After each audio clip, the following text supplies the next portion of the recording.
Merci. André Schneider. Merci Madame la Présidente. Le débat me pousse à faire un certain nombre d'observations.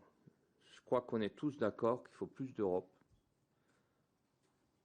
beaucoup de pédagogie et beaucoup d'humains. Pour mettre de l'harmonie, il faut des instruments. Nous sommes ici un triangle. Un triangle, c'est un tout petit instrument, mais qui, dans un grand orchestre, peut donner le la. Alors, je vous invite tous, mes chers collègues, à être très sonores, en harmonie, tous ensemble, et à être cette locomotive dont l'Europe a besoin. Parce que l'Europe, parfois, s'essouffle un petit peu. Le débat est très technique, il faut beaucoup de technique. Mais nous sommes, nous, les représentants des peuples. Je crois qu'à nos peuples, il faut donner à nouveau confiance, ça a déjà été dit tout à l'heure, moi je dirais de l'espoir, un nouveau souffle, et là, il faut commencer à la base.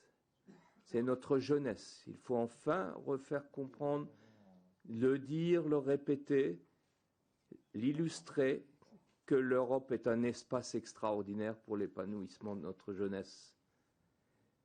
Il faut dire aussi que nous avons besoin, ça a été dit, d'harmoniser les techniques, mais les techniques doivent avant tout être au service de l'humain, je le répète.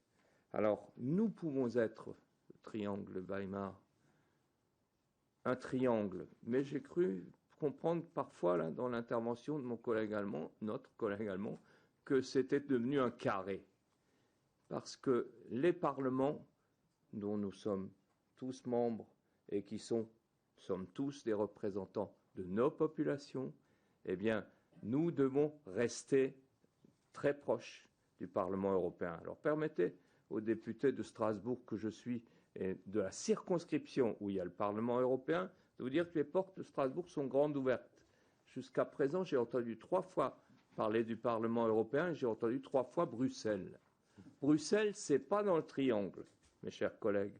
Alors je vous invite à une grande solidarité, à un peu d'humilité et un peu de respect pour cette ville historique qui a vu naître l'Europe. J'ai grandi dans ce bouillon européen. On ne peut pas être alsacien sans être européen.